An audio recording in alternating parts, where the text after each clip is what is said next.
So Tim Siglin, contributing editor, Streaming Media Magazine, founding executive director of not-for-profit Help Me Stream, host of SMAF, Streaming Media Advanced Forum, which we talked about earlier today, and of course your host for this almost live here at Streaming Media West 2019. Just going to do a real quick recap of the last 2 days, and we still actually have a really good presentation that's going to be happening at 4 o'clock Pacific time this afternoon from Roger Pantos. And I'll look at this camera briefly and then I'll look back. So Roger Pantos, of course, is the father of HLS. HLS is the segmented video technology that's used to do HTTP delivery of both live and on-demand content to iOS devices, Android devices, set-top boxes, and the like. One of the big issues with HLS is it typically tends to be a 2 to 3 second segment, and you tend to need to have 2 or 3 of those in the buffer to start. So it has an inherent latency issue, but Roger Pantos will be talking about the idea of ultra-low latency for HLS in the coming months, and that's part of what his presentation will be at 4 o'clock this afternoon Pacific time.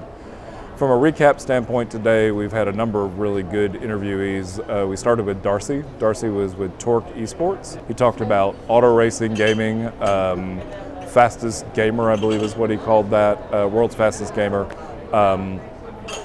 Just talking about the sheer volume of people who are actually watching online, be it Twitch, be it other platforms like what Darcy is involved with, for Fortnite, for Minecraft, and then just friends competing against each other and drawing small audiences. Then we had Peyote Perryman, and he has Digital P company, and when we first sat down to talk, I didn't have any idea what he did, but it turns out very near and dear to my heart. He actually does a lot of live streaming and television production of Bass Pro fishing competitions. And where I live in Tennessee, we have fairly large lakes thanks to the TVA. Some of those are well-known bass lakes, and there's a problem when you get out in the middle of those lakes where there's not a lot of connectivity. And he was talking about the challenges from a production standpoint of being able to live stream multiple cameras off a single competitive bass fishing boat in the middle of the lake, and how they use cellular bonding and multiplexing to allow them to bounce off AT&T towers, Verizon towers, Sprint, etc. We also had a few guests from Kaltura. Kaltura was one of our Reader's Choice winners. They actually won 4, one for enterprise, one for education, one for webcasting, and I'm blanking on the 4th one. But they won 4 Reader's Choice Awards, and they talked about each of those different categories, as well as the idea of AR, XR, and virtual reality as being a potential category in the near future. We talked to John Landman from Teradek.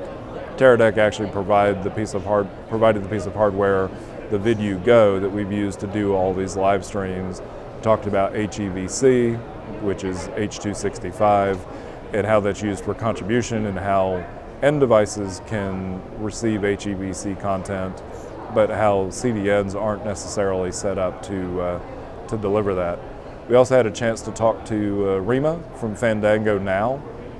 She's the senior software engineer, and she talked about transactional VOD, or transactional video on demand, for being able to rent and or buy movies that have come out of theatrical release.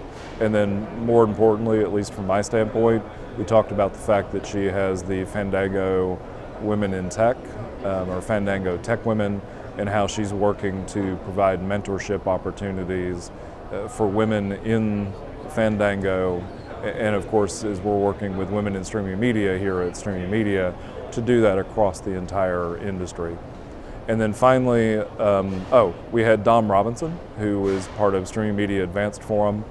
Dom, of course, started the idea with SMAF, Streaming Media Advanced Forum. We also work very closely with the women in streaming media to have them as guests on the show, and in March we'll actually be having them hosting the entire show, and so Dom and I and Eric and Mark East will step away for that particular show in early March. And then finally, my personal favorite, Yuri Resnick from Bright Cove. who's a fellow with the company, does a lot of work in content-aware encoding, context-aware encoding, talking about not just how to encode the content, but also how that impacts CDN delivery, how it impacts the holistic view of how to deliver content, and that was actually a very interesting discussion for me. Somebody who we've interviewed in the past, but who hasn't actually been on for interviews recently, we're going to bring him up here right now. It's Robert Reinhardt. Robert, you no longer wear the white coat, you wear the black coat. Does that? It does say the name, but it's not quite the same. So does that mean that you're a gray coat as opposed to a black hat or a white hat? Oh, that's a good point. I think it's more just I haven't paid to put the newest logo on a white coat yet. So I noticed something that you said on one of your Facebook posts, which was you really liked having a job where you could sit in the office for a little bit and then go out and chop wood. That's right. Was that figurative or literal? Both, actually. Okay, depends because on the day. When I grew up in upstate New York, the idea of chopping wood was not an enjoyable thing. But then again, I was 7 when I moved south, so maybe at my late 40s, I might actually feel like chopping wood was something constructive. I've always enjoyed it. I mean, for me, it's just I'm not doing a whole lot. I don't like going to the gym, and if I can.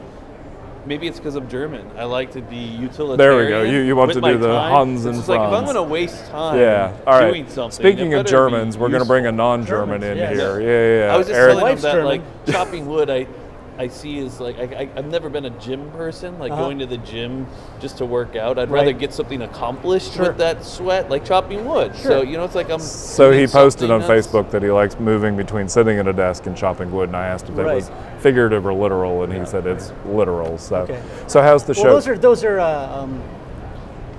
It's kind of like chunk segmented video, right? These are if taking wood and chunking it. That's called a wood chipper, and that was used in Fargo, which is in the north. So how's the show been? It's been great. Awesome. Really good. Yeah. I think the move here, we were of course wondering how that was going to affect things. Everyone I think has been really happy with the venue. Good. It's not the beach, right? We all miss something at the beach, but it's been great being here in downtown LA. And apparently Nadine's going to also walk through the shot as well. You got to just keep walking and then come back. So I was told to do that. Yeah, of course, as was he, as was Sheila, and Jose just chose to do it on his own, trying to break my stride. The only person who broke stride yesterday was Christopher Levy when the lady with the press badge came up and attempted to manipulate the camera.